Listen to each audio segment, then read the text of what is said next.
మీరు దుఃఖింపకుడి, యెహోవా యందు ఆనందించడం వలన మీరు బలమొందెదరు. నెహెమ్యా 8:10.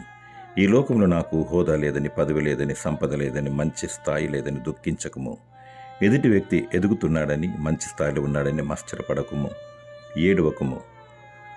అసమాన స్థితిలో ఉన్నానని, అట్టడుగు స్థితిలో ఉన్నానని దుఃఖించకము. కానీ నీ బిడ్డల రక్షణ కొరకు, కుటుంబ రక్షణ కొరకు దుఃఖించుము, రోధించుము, గోచాడుము. ఏది ఉన్నా లేకున్నా, ఎటువంటి స్థితిలోనైనా, కష్టం వచ్చినా, నష్టం వచ్చినా, కరువు వచ్చినా, కడుపు నొచ్చినా, ప్రతి విషయంలోనూ సంతోషించి, ఆనందించి, గంతులు వేసి దేవుని ఆరాధించుము. ఆనందించుడి, మరలా చెప్పుదును, ఆనందించుడి. మీ సహనము సకల జనులకు తెలియనీయుడి. ఇహలోక వ్యసనములను, శ్రమలను, శోధనను మరిచి మన కొరకు ప్రభుని యేసుక్రీస్తు స్థలం సిద్ధపరచ వెళ్ళాడని, నిత్య రాజ్యము దయచేవాడని, ఆయన మరల రాని ఉన్నాడని ఆనందించాలి.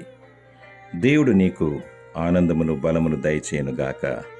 ఆమేన్.